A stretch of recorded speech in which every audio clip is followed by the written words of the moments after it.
Good morning, good afternoon, good evening, whatever it is, wherever you are, we welcome you. My name is Marjorie, and I am with Food for Your Soil, and there are a couple of things that I want us to cover today. First is sweet potatoes. We are in a time where if you want a plant for which you can eat everything from the rooter to the tutor, or maybe I should say the rooter to the tuber, um, the sweet potato was a great one. The only thing that we need to make sure is that you start your slips.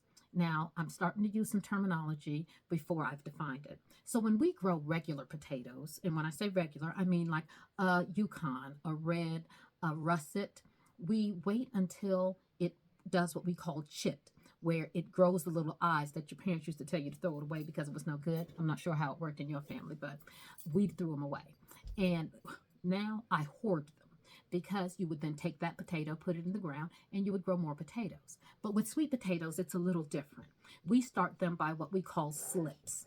And the way we get that is one of two ways. One, you can use the water method, where if you notice that little plant that's growing on the side, that's a sweet potato slip.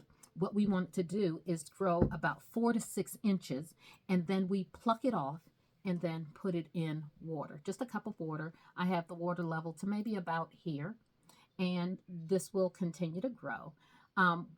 When you pluck them off, I take all of the leaves that are going to go into the cup in the water, and I take them off. They don't need them. And I drop them in here, and as more grow, I will have a cup full of slips. And then when it's time to go out in the garden, I'm in zone 7, and so I don't plant my slips until late May.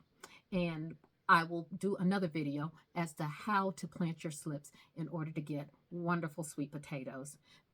There is another way in which you can grow them, because I did an experiment. I many times grow these in water, and I may even put it on a heat mat. This time I didn't. I just left it in a window, and it took forever. Then about 2 weeks ago, I placed some in a can or a little tin, I actually did it in any type of little plastic container that'll hold dirt, y'all. We don't have to be fancy schmancy. We just have to be effective. So I put it in there, watered it, kept it moist, and within 2 weeks I had slips. This little one right here, this one right here, I've been waiting since January for this to grow. So I will also show that in just one moment.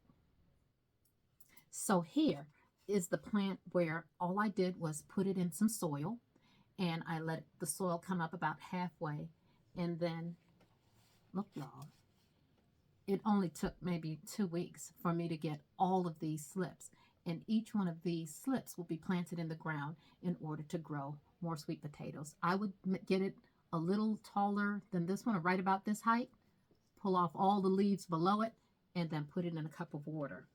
And then today, and note, these are different types of sweet potatoes. I purchased this one from the grocery store. These I also purchased from Whole Foods. These are purple sweet potatoes, which are delicious if you've never tried them, and they make your plate look amazing. And then this one, in this pan, I just did it 10 minutes ago, and it is a Jamaican sweet potato as well as a store-bought sweet potato, and there are a couple of peanuts in there, which we'll talk about in a video shortly. So hey, get yourself together. Procrastinators, this is your time. You have pushed it to its limits. Let's get some sweet potatoes and some dirt. Let's get some slip, and then we can talk about how we can make it delicious. Who's tripping? It's gonna be delicious.